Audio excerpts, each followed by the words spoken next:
What's up, Noel Nation? It's the guys from Plant the Spear. Excited to be back with you for another episode to talk about some Florida State football today. Michael, there's been some preseason expectations that have been put out, some win-loss totals that I can't wait to dig into because some of these I don't find fault with. Some of these, they belong in the trash can. So, Absolutely. along with Miami.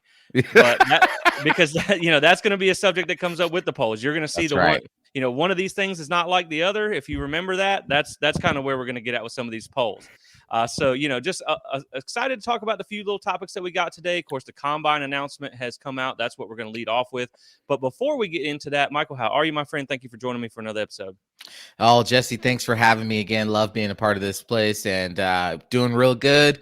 It's the off season, man. And so it's just like you're just scratching for info. You're digging everywhere. You're Yep. looking in the crevices of every Florida State site, including right here at Plant the Spear. I'm looking at my own stuff like, what do I got? What information can we share? Like, it's just that's the terrible part about the off season, man. It just gets the information stops flowing. You don't get as much updates on the team. So you're just mining everywhere, man. So, but hey, we get what we get and we'll share what we can share. Exactly. Spring is coming up, so that'll give us a little something to talk about.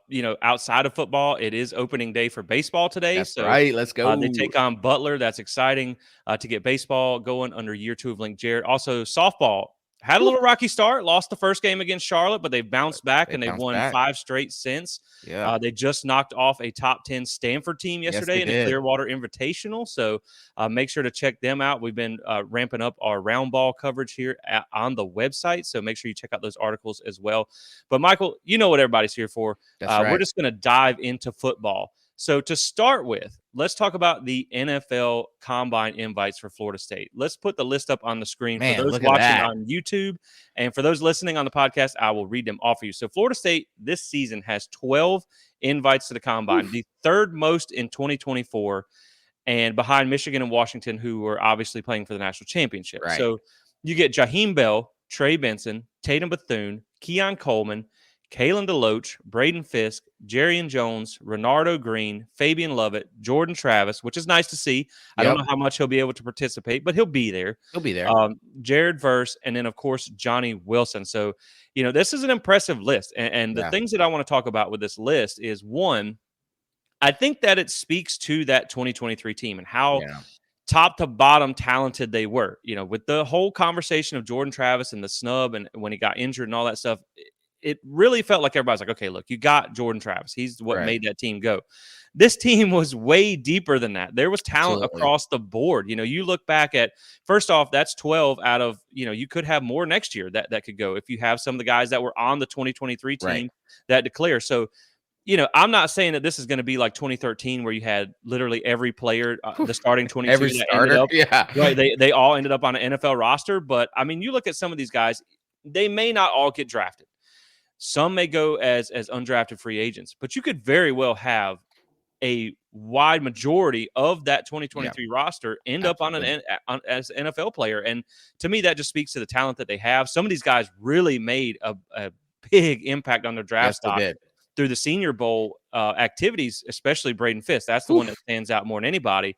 But I think Jarian Jones and Fabian Lovett, all those guys had one too. So now they get to go to the Combine and showcase their skill set there. There is some guys that did declare that are not invited to the Combine, but they will have their pro day at FSU. So, they have that opportunity as well. And then, like we mentioned, I just want to touch on one thing that I saw on social media the other day, and it was Jordan Travis during his rehab. He's getting to where he's starting to get some motion in that leg without the brace on. So, I don't know how much he'll be able to participate. Maybe he can throw a little bit or at least do some team interviews.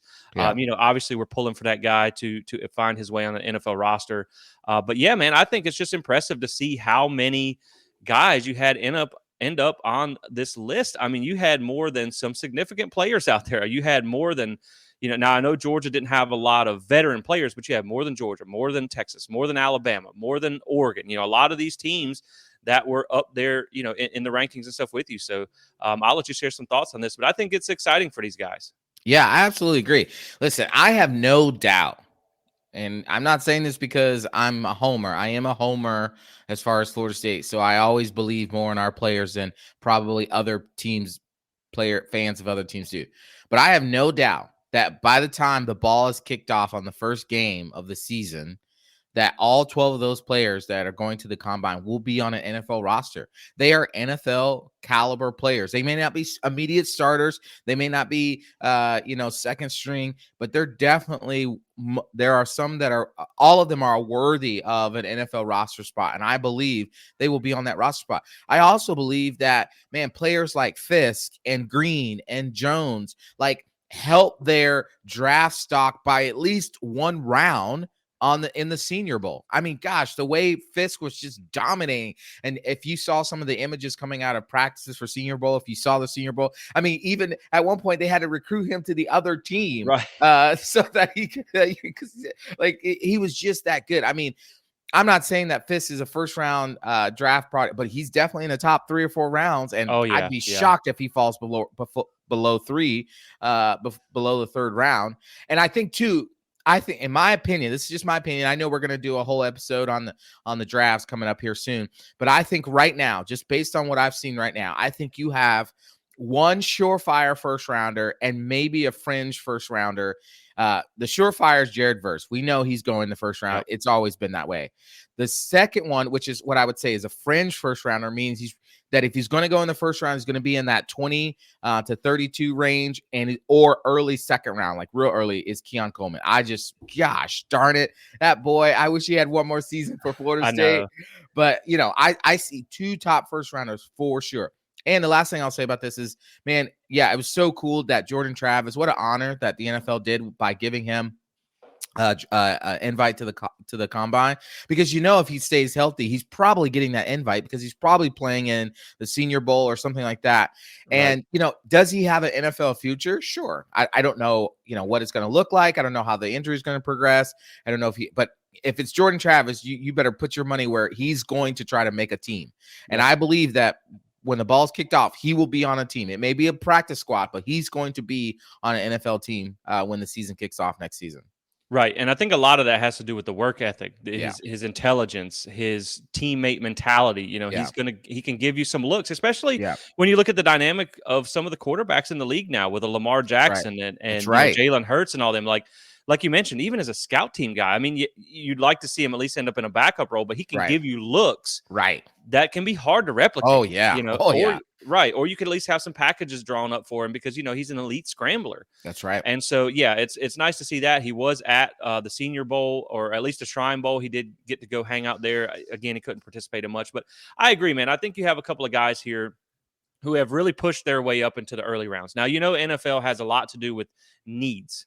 Yep. Also, you can be one of the best at your position. It doesn't mean that the teams are drafting you in that order. So, correct. But I think the most exciting thing is, the draft in the past years, it's kind of like, all right, let me see where Jamie Robinson went. Yep. And I'm done. Yep. But like this year, now you have a reason to watch all 3 days. Like you have a reason to tune in to everything. And so I think that's going to be the exciting part going forward, is just seeing these guys secure their future, making it into the NFL, pursuing and following through with their dreams. And on the backside of that, this is going to pay off big in recruiting going forward. Oh, yeah. I mean, this is really the one thing that they have kind of lacked as this staff and at Florida State really since the end of the Jimbo era, was putting players in the league. Yep. I think this is another reason why you saw a lot of the Alabama stuff, where it's like everybody thought Alabama just wouldn't miss a step. People went there for Nick Saban because they know he can put you in the league. That's right. And so now it's not quite as lock and key that they're going to be getting everybody. That's right. And so I think what's exciting about that is if you can show now that we can be a pipeline to the NFL, and I think next year you're going to have a good bit of guys that could go as well. Yep. That's what happens when you start bringing in all these blue chip players, especially from the portal. You can now show that you can be a pipeline to the NFL. And I think that's going to help with your high school, and it's also going to help in the transfer portal, because look at how many of these guys, when you put the list back up there, I mean, you got, a lot of these guys came in as transfers. And if they're able to elevate their stock enough to end up in the NFL, I mean, outside of making you, a top level college player, you are now putting guys in the NFL from the portal too. Yep. So you add the NIL aspect, you add the college aspect, and you add the NFL aspect. I mean, there's no reason why Florida State shouldn't be a transfer destination. Absolutely. And not even just transfers, but you look at that list, there's at least 2, I think, Ricardo Green was a recruit for Florida State, Yep. and so was Kalen DeLoach. And those guys, I'm not sure. Jarian Jones, was he a transfer? Yeah, he came from Mississippi That's State, right. That's right. and You're right. I will say, like, even when you talk about Jordan Travis, he didn't do anything at At Louisville, so Louisville, yeah, you get full credit for that. Johnny y- Wilson, you can't coach 6'7", whatever he that's weighs and right. all that. You can't coach that, but he was not the player that he was when he Correct. arrived at Florida State, coming from Arizona State. Braden Fisk, you could also argue, Correct. Kalen Correct. and Kalen DeLoach. That's a recruit as well. So, Well, so so and my point is to this is that you look at that. So you look at least those two, and if you want to throw Jordan in there, great, because when he first got here, all he was a scrambler. That's all. He couldn't even throw the ball very well. And you see the progression of that. And so what this is proving is if you get those guys drafted, not only is okay, Mike is just a talent transfer portal developer drafter. Okay, great. If I'm not a transfer portal person, I'm not going to get developed. No. Look at that list. Man, right. there are homegrown players that Mike recruited as freshmen to come in who are now have the chance to be on NFL roster. So if you're a high school prospect out there and you're like, well, can Florida State develop me? Yes, they can. Yeah. They are proving it. Right. And I think one thing to keep in mind, too, when you look at, okay, well, maybe the counter argument is there's more transfers than there are high school players. Florida State is still elevating that Still talent floor climbing. from the high school level. You look at this class, you look at back to some of the other classes and the guys that are still here. You could pick a couple of guys you thought might make the NFL off of that. Right. But you look at the 24 class. I mean, there's a handful of these guys, probably half of that class could be NFL players on Sunday. So That's right. as you see the high school recruiting tick upward, that's when you're going to start to see more of the high school players make it to the NFL ranks. It's just a lot of your most talented high school recruits are still young right now. They're Correct. going to be getting their opportunities this year Absolutely. and next year. So you'll start to see that trickle down eventually. Yep. But yeah, man, I think it's going to be big for recruiting on both ends of the spectrum, Absolutely. high school and from the portal. Now, one thing that the next subject I want to talk about here is some preseason win totals that come out, and they sound pretty fair. I think there's some that will surprise you, some that I think you have to remember these are from a gambling standpoint. These aren't That's right. necessarily where we feel like they're going to win. It's just they have to try and make money, so they're not going to be as sunshiny as maybe we are. But you know who you don't have to take any risk with, Michael? And that's Alumni Hall FSU. Let's go. You can get all the FSU gear that you need through our friends over at Alumni Hall in their new location at 1415 Timberlane Road in Tallahassee, or you can just order online, have it shipped to your door, nice and easy, or you can even order it online and pick it up in store at alumnihall.com. Navigate over to the FSU page. Make sure you use code SPEAR to get 10% off your entire order, either online or in store. So thank you for supporting those that support us. So for those watching on YouTube, we'll pop up a slide real quick, and for the podcast, I'll read them off. We're going through some 2024 preseason win totals here. I got some a lot from the ACC, and then some from around the country that we might just find interesting. Now, these come from FanDuel, and we'll start with Florida State at 9.5. Now, we'll just touch on Florida State real quick, and then we'll kind of look at some of the other ones here. But, Michael, when we talk about the win total in 2024 being at 9.5, we were talking about this before the show a little bit. I'm not trying to win money or not lose money like Vegas. If I was just if I was just for the sake of putting my own number out there, I think I'm going to go somewhere around 10.5. I think that's a little bit better number. But again, you have to keep in mind Vegas is in a different business than That's us. right. Now, at the same time, when you look at the odds on that 9.5 number, the odds are worse for, they're better for the over and they're worse for the under. So what that tells us is FanDuel expects them to win 9 games more than they expect them to win 10 games. Yep. And so to me, that 9 number is a little bit low. Mm-hmm. I think Florida State is going to be in the 10 to 12 win range, but in the regular season, of course. But I think what's interesting to talk about with this is being objective and not, taking off the garnet gold glasses a little bit here. Now we're going to put them on and we're going to say why we think this number's kind of not legit either. Maybe a little disrespectful in some polls that we've seen that we're going to talk about in a minute. But why I think this number's semi-fair here. So the first thing I want to say is let's talk about objectively why this it's fair. I think it's because you have some unknown coming into 2024. Where on the last episode, we talked about potential versus production. Florida State lost a lot of production. You have a lot of unknown guys, especially at the receiver position. You lost your lead running back. you know that you have some talented guys, but they've never really been the lead back in Florida State's system. You lost your top tight end. You lost a lot of production on defense. So there is a lot of variables there that you need to turn out to be what you think they can be to hit that Right. 10 to 12 win mark. And I just think also when you look at the team talent rankings from last year, now this has not been updated for 2024. Obviously, we know team talent rankings are going to change massively with the portal in nowadays.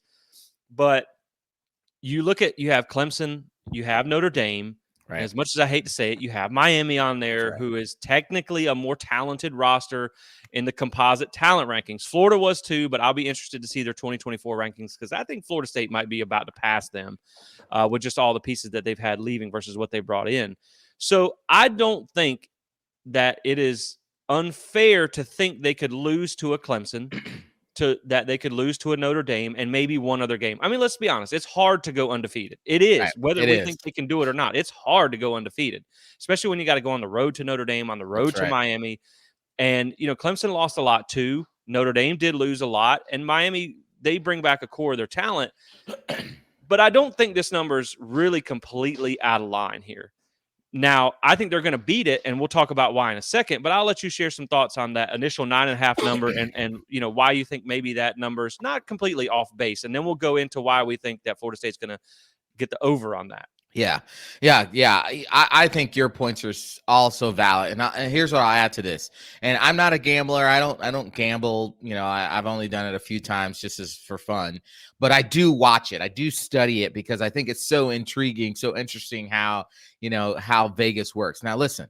Vegas isn't Vegas because they lose money. Vegas is Right. Vegas because they make money, right? And they have people who are literally crunching the numbers, who are looking for every tad bit. There's a theory out there that Vegas has a mole in every college football program. It's I why believe they it. are able to set the over and under, how they know about injuries before everybody else does. It's just wild, right? So Vegas is not in it to lose money. So these lines that they've put out, they've been studied, they've been meticulated over. And so I imagine that they're looking at, okay, yes, Florida State has gotten in all these great players, but these great players they brought in from transfer portal are only great in name only because they Right. came from Alabama, they came from this place, they came from that place.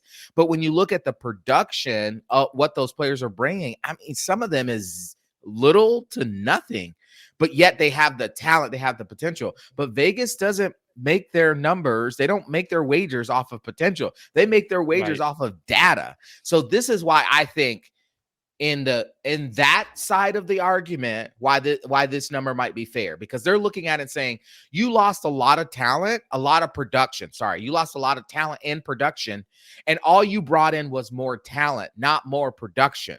So it's hard for us to make your over under win total more than 9.5 because we don't trust the talent that you brought in because there's no production behind it.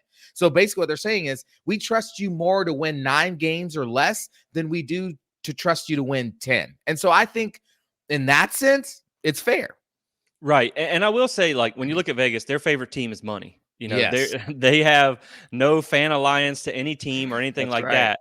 And I think the other thing too, like we said, is from a gambling aspect, if you put this number at 10.5, that's a little high. I mean, you're really going to bet on a team to win 11 out of 12 games. That's Right. things happen. That's Obviously, right. injuries happen, and that has to be accounted for too. There could be the possibility of injuries and whatnot. Now, I believe, if I'm not mistaken, Florida State was around 10.5 wins last year. So, and they hammered the over on that. I mean, They they did. hit the over. I know they were right. It was either 9.5, or it was either 10 or 10.5. I know it was double digits, and they were like right up there with LSU, some of the highest teams out there. So they were able to go over. And my point with saying that is Vegas is wrong a lot. They do their best, but they don't always get it right. So I think really, like, this is a fair number. I would just take the over if I were to take the line on that. Now, speaking of taking the over, let's talk a little bit about why I think they can have the over here, why they can hit the over on this 10 wins. One, I think the schedule's very manageable.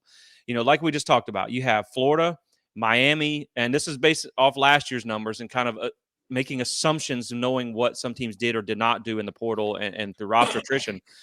But you have Florida, Miami, Clemson, Notre Dame. So you have 4 teams that are technically more talented than you are. Yep.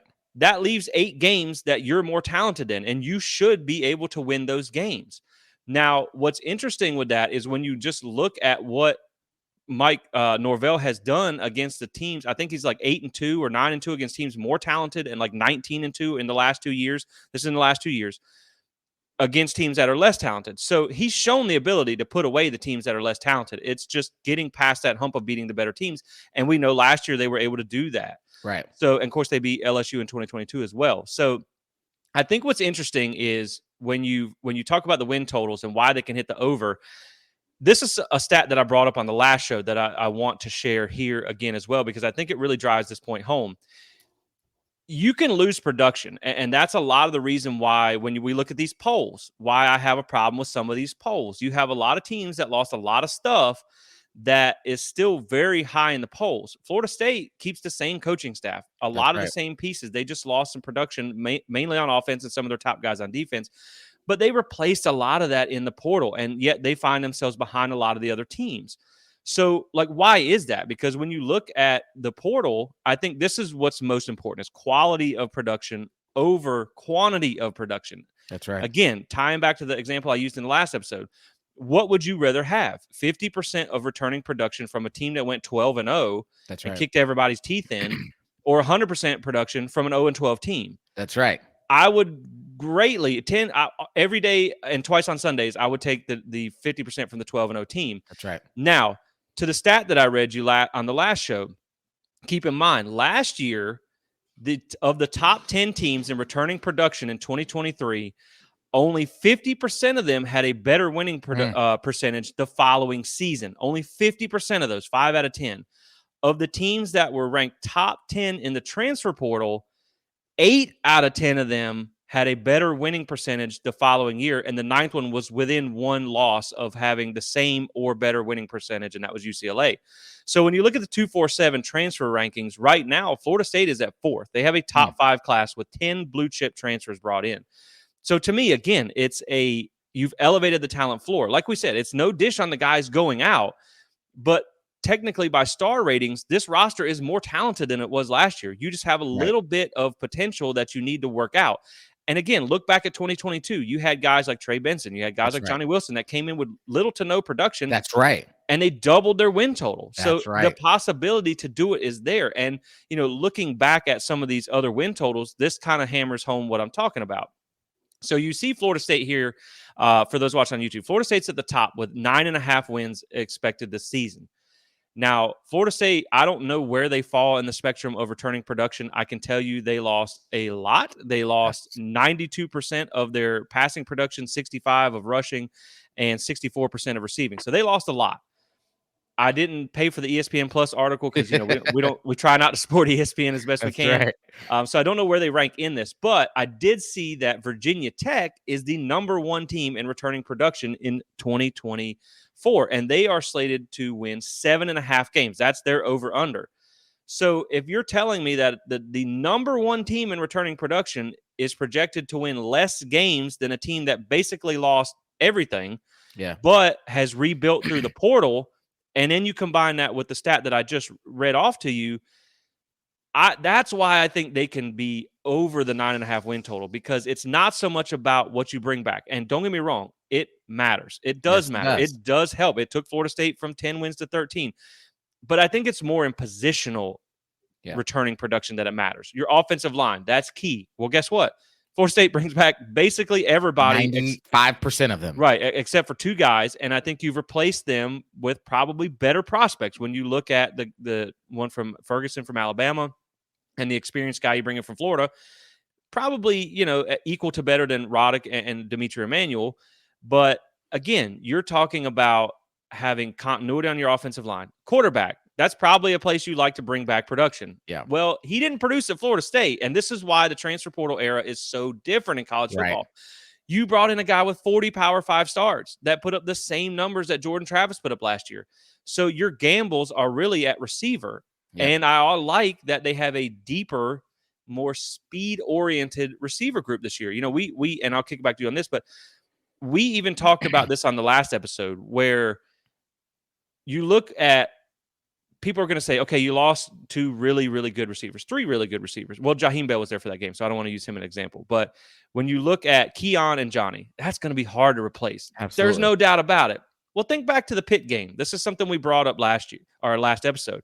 Last year, when Jordan Travis did not have his two top receivers, he threw for the most He yards threw for the most yards of the entire season because you spread it out more. So That's now right. you still have Ja'Kai, you still have Kyle Morlock at tight end, you still have all these speedy receivers that you brought in. If Darian Williamson and Portier can stay healthy, Yep. you have two veteran guys there. So to me, it's the fact that you've restocked the roster at the important positions.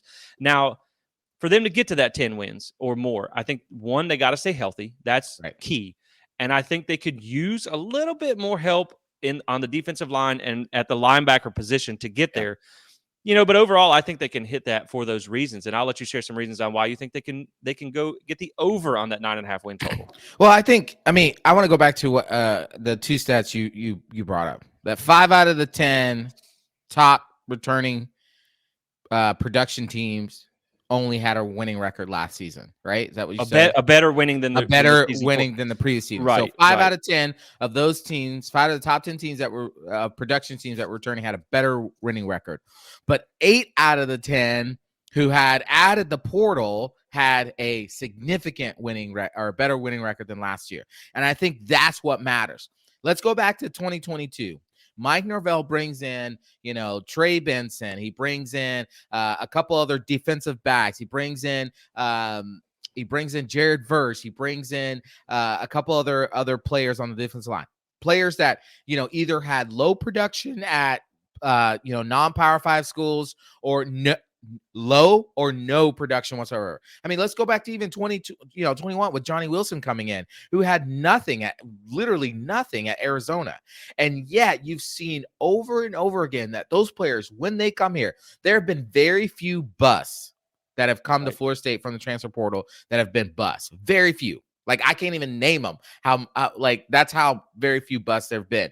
But there have been more so booms that you see, like, oh, they get here and they produce. I mean, Trey Benson was injured, blown out his ACL, blown out something else on his knee, didn't really play. Mario Cristobal basically tossed him to the side. He comes to Florida State and he's leaving now as one of the best backs in school history. I mean, Keon Coleman, yes, he had a productive time at Michigan State, but man, he wasn't putting up, before the injuries, he was putting up numbers that he hadn't seen in his entire career. I mean, you keep going. Jordan Travis, look kind of quarterback he come. Look at Jared Verse, who was a decent player at Albany, but then became basically a first-round draft pick at Florida State. Braden Fisk, who was a decent player at some no-name school, and now basically is going to be a top 3 draft pick at Florida State over and over again. So the reason why I think this win total is not fair from the other side of the argument is because it doesn't take into consideration the development that Mike Norvell and that staff, the consistency of that staff over and over again. You look at the climb, it is actually happened. You go from 3-6 in 2020 to 5-7 in 2021 to 10-3 to 13-0, because I don't count the Georgia game. So the 13-0 of the season. I mean, they're continuing to get better. And it makes me believe. Now, listen, I said this to you the other day, Jesse. At Florida State, that the floor I thought was 8-4, and I love how you put it. Like, there are 4 games on that schedule for next year that those teams have better talent than we do, right? So we have to acknowledge that. That's where, for me, that's why the regular season floor is 8-4, because you got 8 games that you're more talented in. You should go out and win those games. Right. Then there's those 4 toss-ups. But the ceiling, to me, is 13-0. It literally is, because they've brought back most of their offensive line, and you just only have to think Alex Atkin is more than motivated to improve upon what was supposed to be a really good offensive line last season that really kind of left you a little bit disappointed. You have to think they're going to get better. I mean, they brought in Ferguson from Alabama. They brought in some couple other players that we know is going to be good. And then on the defensive line, yes, they lost Jared Verse. Yes, they lost Fabian Lovett. Yes, they lost Braden Fisk. But man, they're bringing in a couple of dudes who were dogs from Oregon. They're bringing in a couple players who are going to help them get better. And you just just have to imagine. We don't even know what Grady Kelly is. Grady Kelly is Right. could be basically Brandon Fisk all over again. Like this kid that we just kind of toss to the side, like, what is that doing? And next, we're like, oh my gosh, right? Right. This is why I think that win total, it's unfair from the other side. They brought in better talent they continue to bring in better talent each and every year. Yes, there is an absence of production. So I understand why, if you are an analytic person, you're looking at the numbers, you're like, I can't trust non-production. But Mike Norvell has proven that even with non-production, he gets the most out of the talent. And they have brought in better talent this year. Compositely, ranking-wise, they have brought in better talent. So why not assume that, man, the floor, the over under could be 10. Right. And I think that's important what you say is when you talk about their hit rate in the portal. Because I think when you look at the unknown of this roster, and again, this could change a little bit. They could adjust these after spring. So if you feel like that's a good number, you might want to jump on it now. Mm, But, I feel like from the unknown aspect, it's deserving, the nine and a yep. half. I think from a hit rate in the portal and a development that we've seen from this staff with the players that they brought into the portal, because like you said, you can bring in a player that's pretty good somewhere else, Jermaine Johnson, Yep. that's a good That's example, right. and turn them into a star. It's disrespectful from that aspect because you're not trusting the history. And this is That's right. not like, oh, we think they're good. This is the history. They brought This in is the these guys history. and they produced and they turned them into NFL caliber players. So I think it is a little bit disrespectful from that aspect, from what they're able to do in the portal. Because, like you said, I don't have the numbers of like hits and busts right in front of me, but I'd say it has to be 75 to 80%. Whew, I a mean, they've had high a number. right, and most of the guys that were bust were guys early on in the portal that they took a gamble on because they needed bodies. They just needed bodies. That's Right, right. the ones that they went out and got, especially from other Power 5 schools and a couple not, obviously with Jermaine Johnson and Braden Fisk, those are guys that, again, they've hit on almost every one of them.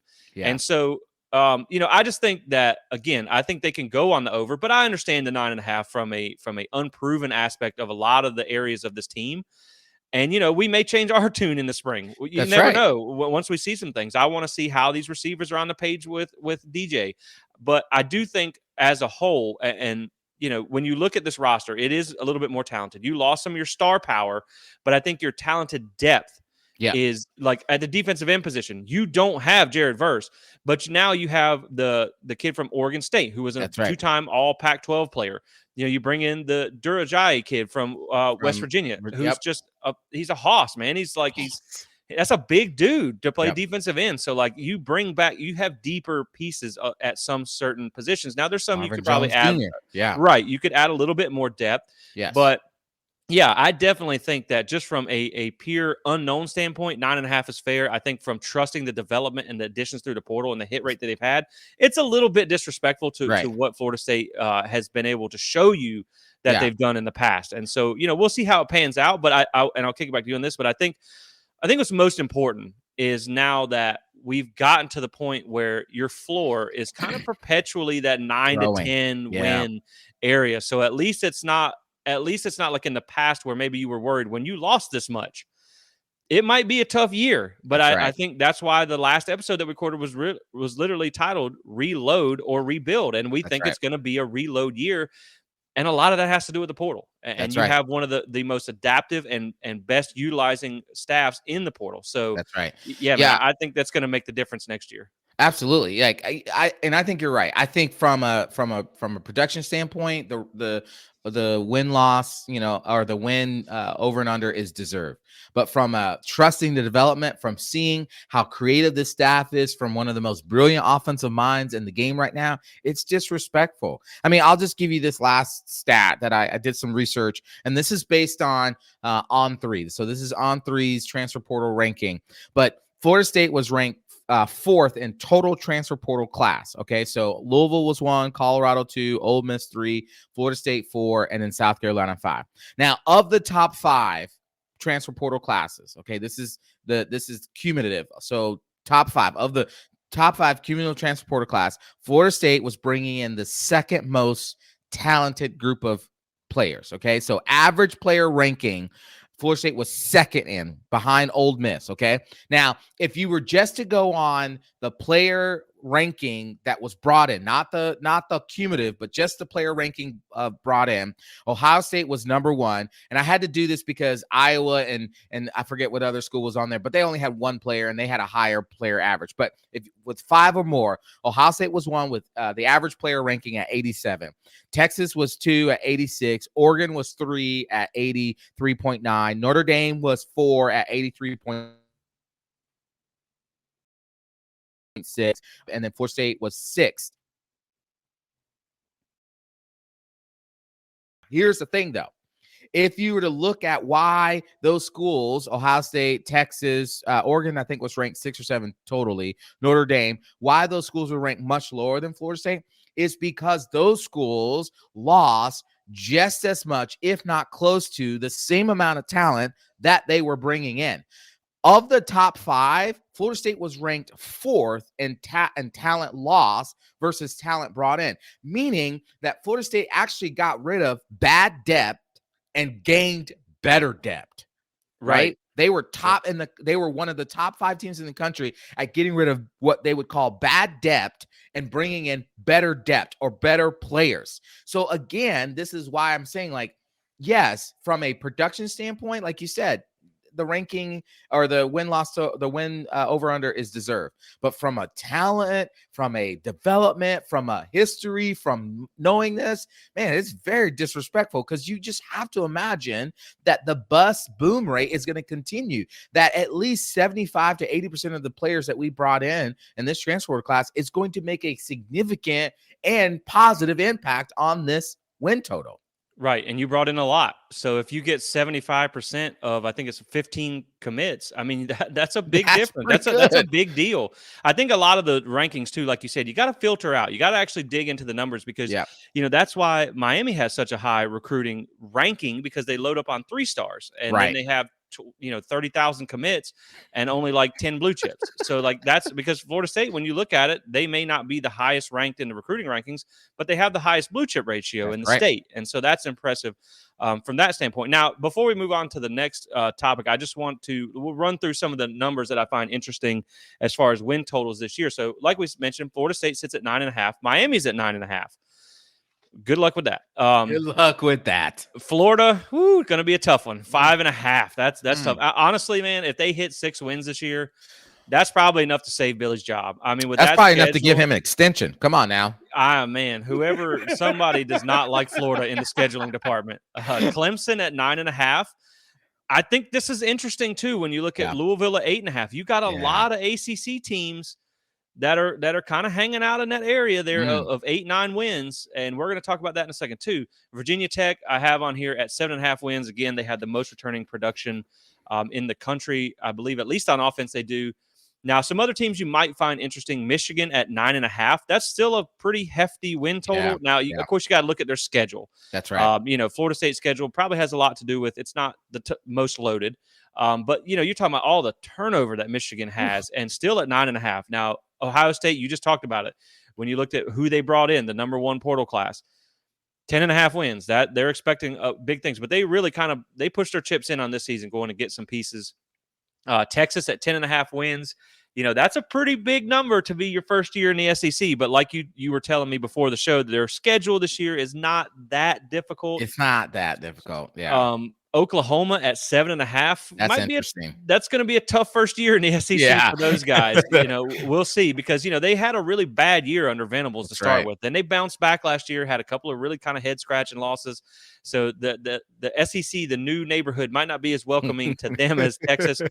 But even Georgia at 10.5. I mean, that's a pretty stout number. That's what you would expect. But Georgia's got a little bit of a tougher schedule this year. They do get Alabama in the regular season, of course, after Saban's gone. Because he's kind of had their number when they play in the regular season and in the SEC championship. But then Alabama, 9.5 wins. I mean, that's a pretty stiff number there when you're talking about just so much turnover and a new era. I mean, it's not like you brought in a coach after a few years. I mean, this is, Saban was there, 15, 14 years, and it was the key to all their success. You're bringing in new coordinators, new players. How many players did they lose in the portal? And you got Nick Saban sitting up in the skybox watching your every move. Exactly. And so that's why I think this is a pretty interesting number here for Alabama. And the reason I bring those up is because the next slide we're going to get to, we talked about deserving versus disrespectful. The number that the betting lines I could see being a little deserving. We Mm. made our case for why we feel one way or the other. Now, You these about to get me preseason way too juiced here. these preseason polls are just disrespectful. Now, at the same time, let me tell you guys, we 100% understand these are preseason polls released by one person. These mean nothing. Nothing. These mean absolutely nothing other than talking points. But it's interesting to talk about. So I'll pop them up on the screen for those watching on YouTube, and we'll talk about them for those listening on the podcast. So the way too early pre-spring top 25, and I think everybody has to couch their rankings with that pre-spring because things can change. That's right. So across both of these, you have pretty similar. At 1, you have Georgia. At 2, you have Ohio State. Your top 5 teams. And for those listening on the podcast that can't see the slides, we have one from On3 and one from 247, your 2 major services out there. You have Texas in the top 5 in both. Oregon's in the top 5 in both. Georgia, Ohio State. Those are all understandable when you look at what they've done, what they bring back. Here's where things get a little hairy for me, Michael. Now, you have in On3, Alabama's 5. They're 6 and 247. That's a lot of turnover at Alabama to still be ranked number 6. Now, some of the other teams, it doesn't really matter where they're at. But you look at like Notre Dame at 7. That's going to be obviously your most important game on the schedule there. They're expecting big things from Notre Dame this year. But you know what? Notre Dame gets ranked unbelievably high every single year because their name is Notre Dame. Right. And they usually never finish there. Correct. So I don't put too much weight in that. But the couple that really make me scratch my head here, again, is Alabama at 5 in On3 and 6 in 247. And then you have now Ole Miss, again, they killed it in the portal. I understand why they're up there. But Michigan, they are at 8 in On3 and 7 in 247 sports. Again, coaching change, quarterback change, all these changes that they have going on. And yet they're still in the top 10. Now, the most perplexing, the biggest head scratcher here is Miami at 12 in 247. And they're down at 18 in On3. So that's a little better. But when you look at 247 and them coming in at 12th, that's crazy, man. And I'll make a few points on that in a second. But Florida State, for those watching home that can't see the slide, they come in at 18th on 247 Sports preseason poll. They are 16th in the On3. They are ahead of Clemson and Miami in On3's poll and Louisville, but they are behind Clemson, Miami, LSU. A lot of teams that they beat last year. LSU lost a Heisman winner at quarterback. They lost Malik Neighbors. They have a change at coordinator. So for me, it's like the big takeaway with these polls is how come teams get the benefit of the doubt when your name is Alabama, your name is Michigan. You can go through a coaching change. You can get your roster poached. When your coach left, the teams that came in and took your talent, all these things. Miami and done squat in 20 years. And for the record, looking at being at preseason number 12, I looked at the rankings, the final rankings last year, all the way down to number 16 was a 10-win team. Miami's had one 10-win season in 20 years. Why the heck are they being put at number 12? So I guess my point with the polls, why I find them disrespectful, is kind of what we hinted at with the win-loss totals, is how come these other teams like Alabama's and Michigan's, they get the benefit of the doubt, but Florida State does not. They went out and they lost a lot, but so did those other teams. But they also went out, and now I understand, I have to say this, I understand that Alabama and Michigan have not had the opportunity to get the full-fledged portal experience because they've been able to poach from other teams that lost their coach, but they haven't been able to really go full-fledged in the portal yet. Right. But, I mean, when you're looking at an Alabama and some of these other teams, I mean, none of them are even in the top 10 in the portal. None of them. And so that's, again, they could end up finishing there once they get their shot. But Florida State already has a top 5 portal class, and that has nothing – that hasn't even accounted for spring yet. Right. So if Florida State has won 10 games, then 13 games, then they bring in a top 5 portal class. They have a very manageable schedule. And yet you're putting them behind teams that lost their coach, that lost their quarterback, that lost a lot of their production too. I mean, look at how many people got poached off Alabama's roster. Yeah. Look at how many went to the NFL from Michigan. I mean, I think they had, 18 guys or something like that went to the combine. That's half their friggin' team. So it's like it doesn't make any sense. And then of course Miami is this is one of these things is not like the other. That's right. And what I find interesting with that is, would Miami have been 12th had Mm, they not have gotten Cam Ward? mm. So because I would say no. If you're looking at Jacurri Brown or good old Puffenberger, taking the reins there, would they have been even top 25? I would think maybe because they like to set Miami up for failure every year and put them like They really 25, did. 25. They get them pumped up and then they always kind of fall off.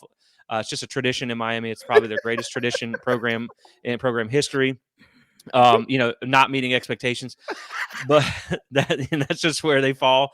Hey, everybody's got different traditions, and at Listen, least they keep it consistent in they're Miami. very consistent about that. That's a time honored tradition that Miami has going. So we don't want to see them screw that up. But it's just interesting because you're telling me that Cam Ward, and I understand Miami is a much more talented team than Washington State. Yep. But a guy who won 5 games and 7 games at Washington State in a not so great Pac-12. No. Last year they were pretty good. Yeah. He all of a sudden is worth putting Miami at 12? That seems a bit crazy. But yet you bring in a guy in DJU, and I understand the contrast. We've had this conversation plenty of times about one has a higher ceiling, one probably has a higher floor. One of these guys has won 11 games in an ACC title. Correct. One of these guys has never had a better record than 7 wins in a season. Correct. So again, he's that much better than DJU. One player. I mean, maybe that's just the one thing they needed to unlock Miami this year. I don't know. But to me, putting Florida State at 18th and 16th seems a little bit disrespectful. That's right. Now, granted, hey, let's go earn it. It is what it is. It doesn't really matter in the preseason rankings. Obviously, with the auto bid, you can win your conference, and it doesn't matter because you'll be in the playoffs. But man, it's an interesting talking point about why so many other teams seem to get the benefit of the doubt, and it's like no one still wants to believe Florida State is for real. Right. And so it's interesting, man. It makes for a good talking point, but I think it's very disrespectful to what Mike Norvell and the staff has done at Florida State over the past 2 seasons and in the portal this season. Yeah. Well, like the thing I keep hearing about let me just go back here. Those teams, so Brad from 247, gosh, first of all, you make me mad already. I'm still trying to have a good day. Sorry, Brad. I know it's early. I don't mean to upset you this early in the morning. Looking at these polls is better than a cup of coffee because it gets your blood pressure going that's already. True. That's so true. I just have a bone to pick with Brad. Brad, come on now, man. Now, you're going to rank Florida State, what was it, 16th or 18th on his? 18th. Yeah, 18th. Okay, you're going to rank Florida State. Now, on 3, I don't like 16, but at least I feel like I have a bone to pick about Utah. Every year they get the benefit of the doubt, and man, they're just not very good. I don't understand that. Whatever. But you have us in front of Clemson and Miami. I can take that. But Brad over here at 247 has us behind Miami, behind Clemson, who won, yes, Florida State beat both of them, who, yes, two, Clemson still hasn't done anything in the portal. And it's not like they got better at the high school rankings. I mean, their class was good. It wasn't like this phenomenal class like they're used to getting. And somehow Florida State's supposed to be worse this year than they are, according to your way too early ranking. The problem is that these teams, okay, let's just excuse Miami for a second. I got a bone about that one. But like Clemson, Alabama, they're grading on Brad is grading on a different curve than he is. Because basically LSU and Alabama, they can lose all those players. But because they are LSU, Alabama in the SEC, blah, blah, blah, blah, well, they're just going to naturally be better. It doesn't matter. LSU could have went 0-12 this year, and I guarantee you they'd be in the top 10. Like Bama could go 0-12 this year, and next year they'll be ranked in the top 5. It's just the way we are SEC brainwashed right now. That's one. Number 2, going to Miami. Now, I keep hearing on Twitter, I keep seeing on Twitter this whole comparison like, well, you remember when Miami got Derek King and what Derek King did? Derek King was phenomenal. And now Cam Ward is the next coming of Derek King. Let's pump the brakes real quick. Now, Derek King came from Houston, and he was playing under Dana Holgerson, who was the air raid coach. I mean, and he was slinging it all over the place. So his third year at Houston, Derek King threw for 209 or 2,982 yards, 36 touchdowns, 6 interceptions. He got hurt the next year, which then he ends up transferring to Miami. He has one great season at Miami. Then the next season, he's done and out and hurt, right? Okay. So he's legit only really played 2 fully good seasons. And yes, he was a great person. He beat Florida State in the bowl game and then went to Miami. And then of course he, the 2 years later, and then beat Florida State there during the COVID year.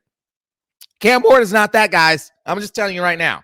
That dude has not won more than 7 games. He is turnover prone. I mean, and I'm not just saying like he turns the ball over occasionally. No, the bro likes putting the rock on the ground. He enjoys it more than he enjoys throwing touchdowns. Let's get real about this. And thirdly, and finally to this point, how in the world, because let's just be real. What was that dude, the burger guy's name? Oh, Puffenberger. Okay, Puffenberger. Now let's be real.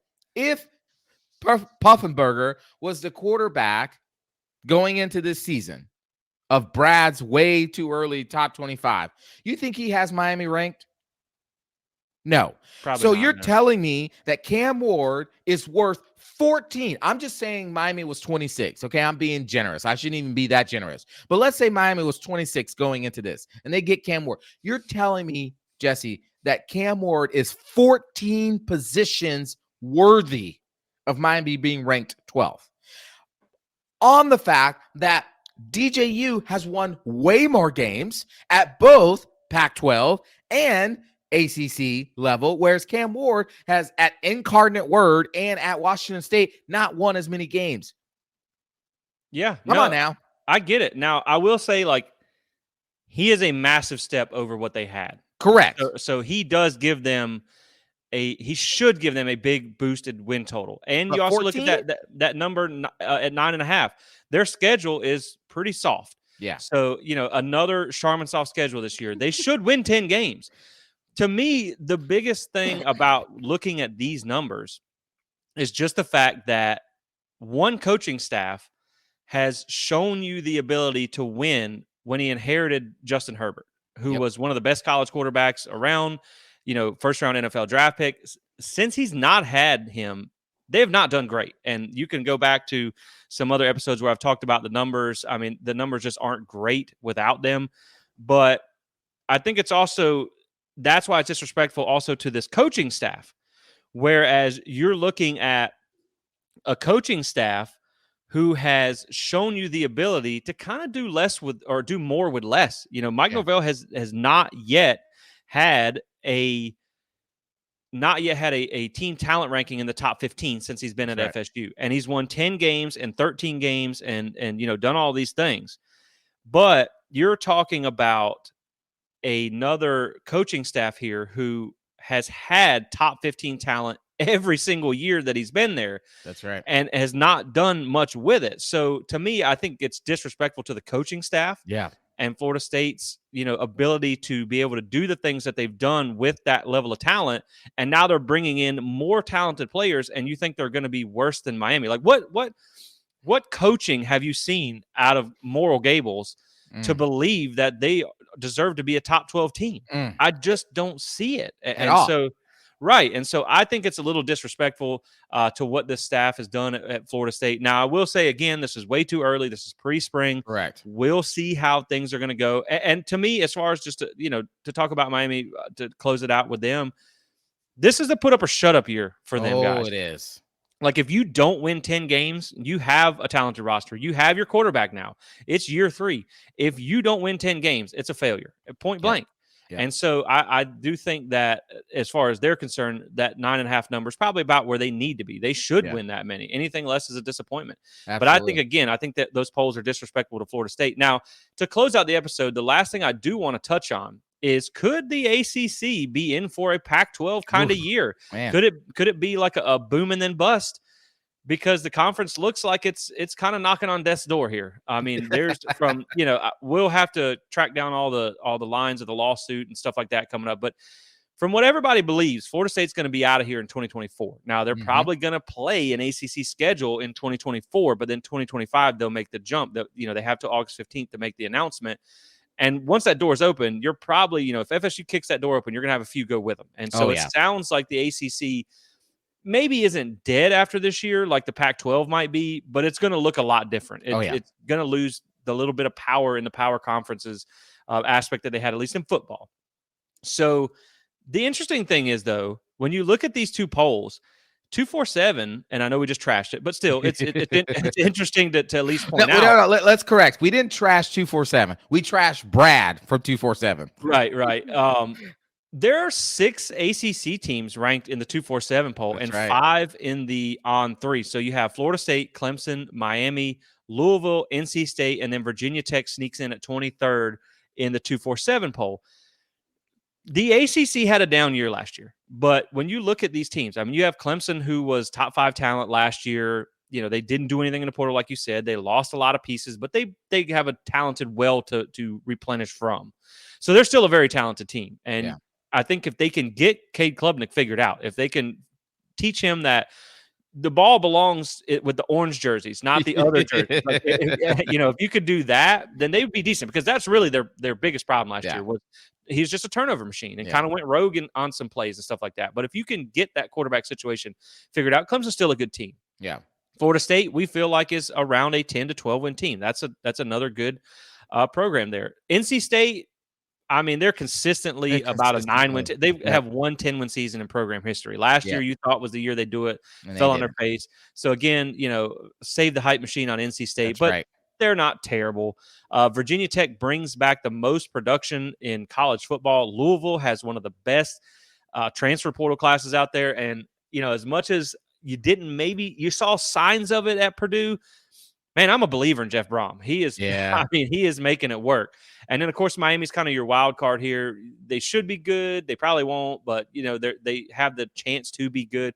Yep. But at the same time, you have 5 to 6 teams starting out preseason top 25 in the ACC. I think it could be a big rebound year for this conference. Yeah. Now, it may be all for naught, because we may be, kind of, hey, thanks for being good the last year. We're here. We're out. Deuces. Yeah. But I think it could be almost a Pac-12 kind of year, man, where it's like the conference, the future of the conference is at stake. But 2024 could be a good year if some of these teams. I mean, again, we look back to what the win-loss totals: FSU 9.5, Miami 9.5, Clemson 9.5, Louisville 8.5, Virginia Tech 7.5. This could be a pretty decent year for the ACC, and it would have been nice to have that happen last year when you needed the strength of schedule. This year, it doesn't matter so much. But keep in mind, if you don't win the conference, there's still at-large bids. So it could still help get you into the playoffs if you finish like 11-1, or say you're 10-2 with one ACC loss, and say you drop Notre Dame or something like that. But again, that's not even mentioning you're bringing in a team like SMU, who was, I think, 11 wins last year, even though they're terrible against Power 5. So we'll see how that translates. Yep. But again, man, you have what looks like it could be a decent year for the ACC. Even Pitt, who was terrible last year, they got to have a bounce back year, right? That's out of their characteristics. Right. And when I looked at their team preview last year, they lost everybody. From running back, receiver, defense, offense, they lost everybody. So I think it could be a very solid year in the ACC, man. I mean, well, you think about this. Like, I'm looking at. I mean, if you want to throw NC State in there, because you're like you said, they are a consistent. They're never bad. They're never bad. They're just never good. Good. Yeah. In a weird way. In a weird way, like they're like, well, you're not bad, but they're not good either. But they consistently win, that 8 to 9 range. And I hate to even bring this up, but they do have a winning streak against us right now. It's super annoying. But so if you go top 6, you got Florida State, Clemson, Louisville, and I should reverse that because basically Louisville was second in the conference last year. So Florida State, Louisville, Clemson, North Carolina, NC State, Miami, top 6. If those top 6 teams are as good as they're projected to be, I mean, Florida State could be the second best conference in the league next year in the college football, because no one's going to argue with at the SEC, even Right. though, and you said something about how ACC had a bad year this past football season, and while overall that may be true, and you got to correct me if I'm wrong here, but I thought that by the end of the season, the ACC had a better win-loss record in non-conference opponents than the SEC, than the SEC. I thought that was the case. No, they did. The reason I say that it wasn't like a good year for them was you kind of had Florida State, which stood out among the rest. Right. Oh yeah, for sure. Clemson was a 9-win team. That Right. wasn't characteristic. And then now I'll say this: had Louisville not have crapped the bed against Against Kentucky, Kentucky, gosh. that really took a lot of sheen off of the ACC. It Hmm. was kind of, oh, well, look at here, your second best team lost to Kentucky. So like Right. I just say it wasn't a great year because Virginia Tech showed signs, but they didn't have a great record. Right. Clemson had a little bit of a down year, Yeah. and then Right. Louisville, they had really two just head scratching losses. Right. Right. But you saw again that was year one under Jeff Brom. They were That's right. building, and so and I'll kick it back to you on this. But you had in the final poll last year, you had Florida State was ranked. You have Notre Dame, who's not an ACC team, but they play a lot of, Right. they'll be ranked opponent for a lot of ACC teams. You had Clemson, Louisville, NC State all finished ranked, and then you could toss SMU in there if you wanted to. They didn't play an ACC Right. schedule, and they lost to Boston College in the bowl That's the game. Boston College. Welcome to the ACC, guys. But I just think that this year maybe not like top great, but they could be deeper with more talented teams. I think you have the ability to have more teams finish ranked to where you don't have that just god awful strength of schedule ranking. Absolutely. Yeah, absolutely. So and that's what while they may have, and again, we're not entirely sure, we have to go back and look at it, but they may have had a better non-conference record than the SEC. They did. But overall, they did. Okay. But overall, it wasn't a very good ACC season outside of Florida State and barely Louisville. But if those top 6 teams, so FSU, Louisville, Clemson, UNC, Miami and NC State all have good years, then you're gonna see where the ACC actually has because the Pac-12, which again, it's all so subjective, because I really didn't understand this argument around how the Pac-12 was just so much better in this last year. It was so top heavy. You basically had Washington and Oregon and kind of Utah, but their quarterback was out, so they really kind of faded towards the end. And then a little bit of Arizona. Outside of that, who else was? I mean, Oregon State was kind of okay, but anyways, my point is that Pac-12 was considered the second best conference behind the SEC last season, and the SEC didn't even have a great year last year. And so if those top 6 teams in the ACC can perform how they should. Now, Florida State should beat Clemson, should beat North Carolina, should beat Miami, and should beat NC State. I'm going to say that because I think most of them is home. Let me make sure real quick. Yeah, Clemson, North Carolina. So, and NC State. I thought We didn't play NC State this year. Oh, no, we don't. I was looking at the wrong one. So if Florida State can win those games that they got, but those other teams can carry their load like they should, Florida State should have a really good, decent top. I think in my opinion, it should be almost close to a top 10 ACC championship game. Florida State in the top 10, and maybe whoever is 2 is right on the cusp of the top 10. Yep. That should be a great game, which of course, will help Florida State all the more to get into the college football invitational. So exactly. And people will probably say, well, what about the Big Ten? Well, last year, the Big Ten was very much 2 teams. It was just Michigan and Ohio State, and Penn State. Again, they couldn't beat anybody outside of Ohio State or Michigan. They win some games, but then they always kind of falter in the big games. So, I mean, they were picked to be a favorite last year in a lot of polls, but, I'm still in the seat. I don't believe it till I see it with Penn State on the big stage. Yep. Now, of course, this year, the ACC might have a good year. They might, and it could look completely different in 2025 when half the members might be gone. But of course, this year, I think the Big Ten is going to probably be maybe your second best conference just because of the expansion. Now, UCLA starting over with a coach. Yeah, we forget about that, man. Forget about that. Gosh. It's really hard to stay up to date on college football. But I think mostly, but now that's also an interesting topic too, because yes, they add some talented teams, but now, of course, Oregon really is just replacing their quarterback, and they got Dylan Gabriel and another 5-star sitting behind them. but UCLA starting over. Yep. USC just lost Caleb Williams. That's right. You also have Oregon. Again, we're talking about quarterback change. So hopefully, I mean, you would think they would be good. They're not missing too much of a beat. But Washington, that's a program that's starting Oof, over. yeah. Michigan, that's a program that's starting over. So really, it's like Ohio State's kind of conference to lose, and then Oregon could be the challenger. But really, outside of that, there's not a lot in the I Big mean, Ten. to go to your point, if there's any year for Penn State to actually try to do something, this is Right. the year. This Right. is the year. Right. And I think you may look at when we talk about having a good year, I just mean like it's a little deeper because Yeah. I think a lot of the times with the ACC, you have, which is typical for any conference, you see Right. one or two teams dominate at the top.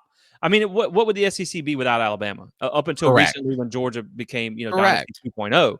But, you look at Michigan and Ohio State, they've carried the Big Ten forever. You look at Oregon, they've carried the Pac-12 for a long time, and Washington. And it's been the same way with Florida State and Clemson carrying the ACC. But I think the ACC could be a little bit deeper this year. It just might be, again, a kind of a boom before you pop type of season like the Pac-12 had, where it's like your best year also just happened to be your last year. So it's going to be interesting, man. But again, you talk about, like we said, 5 to 6 teams ranked in the preseason. I think it will, because a lot of people look at the schedule and say that it's not great for Florida State. And I get it. You're probably going to have, I want to say Clemson's going to be ranked, but they start with Georgia. So they could be handed. It's either going to be really good or really bad for them game one. That's right. And so, but you look at this and you may have a couple of ranked teams on your schedule. And like we said, when you're still hunting for the auto bid is there, but if you still have the opportunity, because this is a year unlike any other, whereas if you miss that ACC championship, you're probably like, all right, we're not getting in as an ACC team who's not a Power 5 champion. Hell, we got left out as an ACC Power 5 champion with or being the Power 5 champion. So you can never say. But I think if you know that there's still at-large bids on the table, then this stuff does matter. The quality and the depth of your conference does matter. And I think if it's a better year for the ACC, it's like I talk about all the time. A rising tide lifts all ships. And so if you could have just a more respectable, because what did everybody tell you last year? Oh, you playing ACC. Right.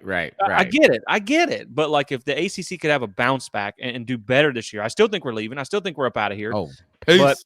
But I think at least in a 1-year window in 2024, it will help your strength of schedule just in case you miss that auto bid for the 12-team playoff. You could still grab an at-large bid. If say you drop Clemson but beat everybody else, right? Say you lose to Clemson as the ACC champion in the ACC championship game, but you're a one-loss.